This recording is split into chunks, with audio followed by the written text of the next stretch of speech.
Next हमारे पास जो उदाहरण है स्विच 4.c के रूप में, यहाँ पे हमने थोड़े से बदलाव के साथ स्विच का प्रयोग किया है। सबसे पहले हम यहाँ से शुरू करते हैं। हेडर फाइल से इंक्लूड की, वॉइड मेन ब्लॉक को ओपन किया।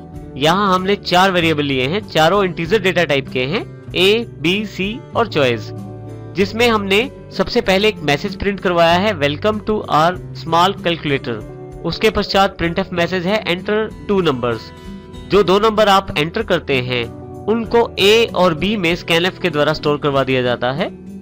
और उसके पश्चात यूजर की चॉइस लेने के लिए ऑप्शंस दे दिए गए हैं, 1 for addition, 2 for subtraction, 3 for multiplication, 4 for division और लास्ट में एंटर योर चॉइस। यूजर जो चॉइस यहाँ पे देता है इन चारों में से, उस चॉइस को स्कैनफ के द्वारा चॉइस वेरिएबल में स्टोर कर दिया जाता है। अब हम स्विच सेक्शन पे आते हैं।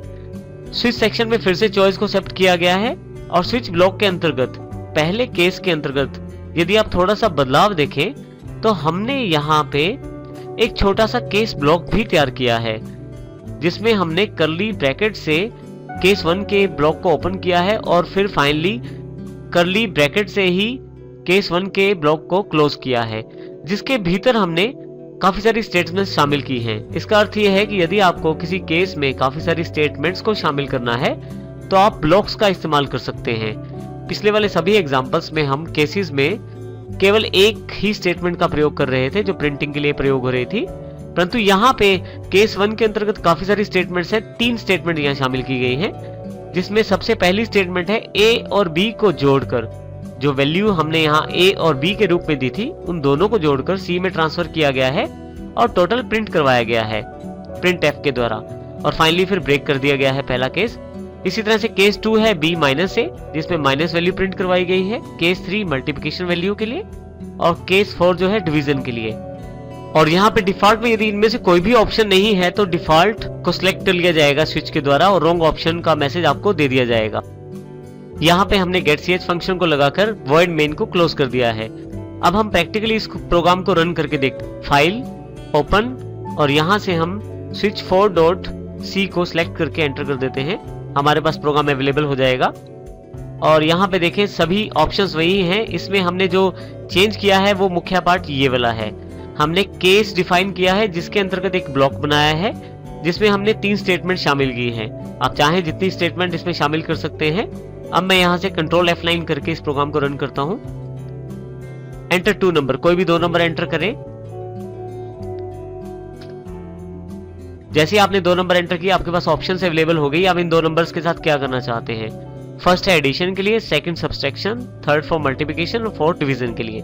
मैं यहाँ एडिशन करना चाहता हूँ। फर्स्ट चॉइस एंटर करके एंटर प्रेस कर देता हूँ। देखिए मेरे पास टोटल अवेलेबल हो गया है। इस प्रकार यहाँ पे फर्स्ट ऑप्शन सेलेक्ट कर लिया है उसने। अब यहाँ मैं एंटर प्रेस कर देता हूँ। फिर से प्रोग्राम रन करता हूँ कंट्रोल F9 के साथ। अब की बार मैं फिर से 2 नंबर दे देता हूँ। ऑप्शंस मेरे सामने हैं। अब की बार मैं मल्टीप्लिकेशन करना चाहता हूँ, 3 कर देता हूँ यहाँ पे।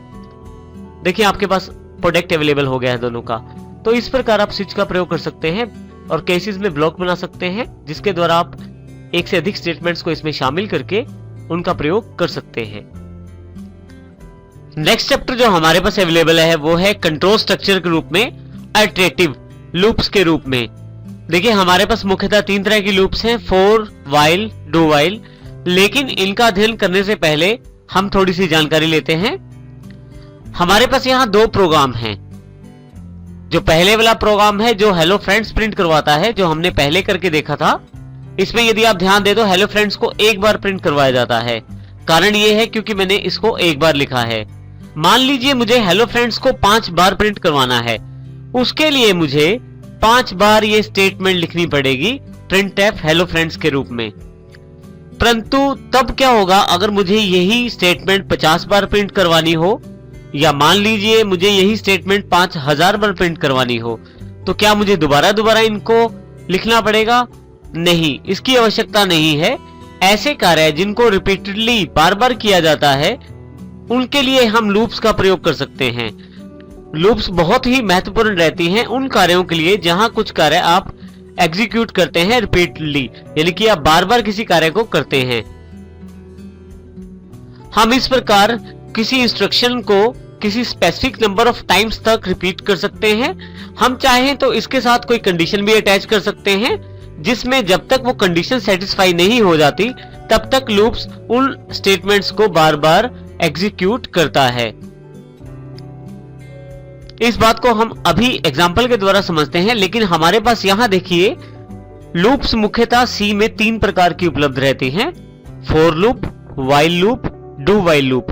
इन तीनों लूप्स का प्रयोग करके आप किसी पर्टिकुलर स्टेटमेंट को particular number of times execute कर सकते हैं, और यदि आप चाहें तो किसी कंडीशन के पूरा होने तक भी आप उसे एग्जीक्यूट कर सकते हैं। आप कोई भी लूप प्रयोग करें, चाहे वो फॉर लूप हो, व्हाइल लूप हो या डू व्हाइल लूप हो, 3 मुख्य पार्ट इन सभी लूप्स में कॉमन रहते हैं। सबसे पहला है इनिशियलाइजेशन, दूसरा है कंडीशन और तीसरा है आइट्रेशन। सबसे पहले हम इनिशियलाइजेशन की बात करते हैं। इसको हम स्टार्ट ऑफ लूप भी कह सकते हैं। मान लीजिए आपको 50 लाइनें प्रिंट करनी है, तो उसमें आपको कहीं ना कहीं से तो शुरुआत करनी पड़ेगी। तो हम एक सबसे पहले नंबर से शुरुआत करेंगे। हम 1 से शुरू करते हुए 50 तक जाएंगे। इसके लिए हम एक वेरिएबल बना लेते हैं काउंटर, और ये इंटीजर डेटा टाइप का है। इसमें हम 1 स्टोर कर देते हैं, जो ये जानकारी देता है कि हमारा जो कार्य होगा वो इस नंबर से शुरू होगा। अब यहाँ पे काउंटर हमारे पास एक वेरिएबल है जिसमें हमने 1 असाइन कर दिया है। अब इस काउंटर को हमने 50 तक लेके जाना है, परंतु इस वक्त ये काउंटर 1 है। इसका अर्थ ये हुआ कि ये स्टार्ट ऑफ लूप है। यहां से नंबर 1 से हमारी लूप शुरू होने वाली है, क्योंकि हमें 50 लाइनें प्रिंट करवानी है। तो शुरुआती पॉइंट, हमारा स्टार्टिंग पॉइंट जो है वो 1 है। दूसरा हमारे पास जो सबसे इंपॉर्टेंट पॉइंट है कंडीशन, जिसको हम एंड ऑफ लूप भी कह सकते हैं।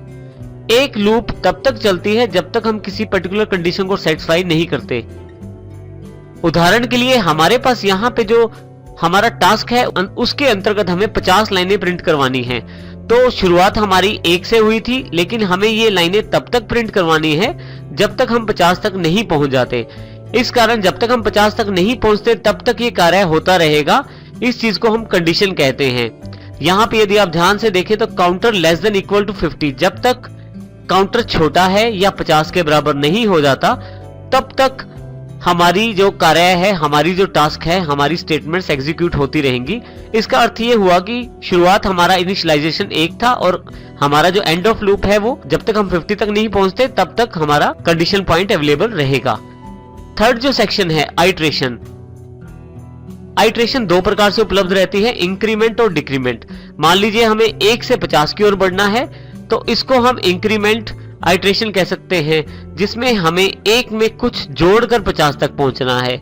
इसके लिए हम काउंटर प्लस प्लस और काउंटर माइनस माइनस का प्रयोग कर सकते हैं। क्योंकि हम इंक्रीमेंट की बात करें तो काउंटर प्लस प्लस का प्रयोग करेंगे। काउंटर प्लस प्लस का अर्थ है कि आप जब 1 से लेकर 50 की तरफ बढ़े तो हर बार काउंटर में 1 जोड़कर आगे बढ़े। कुछ इस प्रकार से इसका अर्थ ये बनता है counter equal to counter plus 1।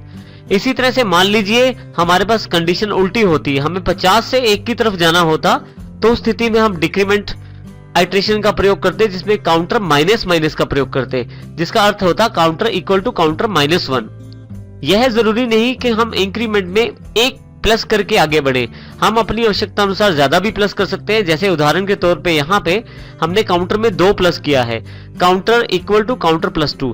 हर बार काउंटर अपने आप में 2 प्लस करेगा, ऐड करेगा और उसे फिर से काउंटर में असाइन कर देगा। इसका अर्थ ये हुआ कि अब की बार जब हम लूप चलाएंगे तो वो हर बार काउंटर 2 की वृद्धि से बढ़ेगा। इस प्रकार ये तीनों पार्ट बहुत ही इंपॉर्टेंट रहते हैं। सबसे पहला पार्ट इनिशियलाइजेशन है, स्टार्टिंग ऑफ द लूप। दूसरा पार्ट कंडीशन है, एंड ऑफ द लूप। और आइट्रेशन का अर्थ है विस्तार। आप किस प्रकार इंक्रीमेंट या डिक्रीमेंट के द्वारा अपनी कंडीशन को सेटिस्फाई करना चाहते हैं वो आप आइट्रेशन में बता सकते हैं। परंतु यहाँ ये बात फिर से ध्यान देनी जरूरी है, यहाँ हमारे पास सी में 3 मुख्य लूप्स अवेलेबल हैं, फॉर, व्हाइल और डू व्हाइल। अब हम इन तीनों का प्रयोग करना सीखेंगे।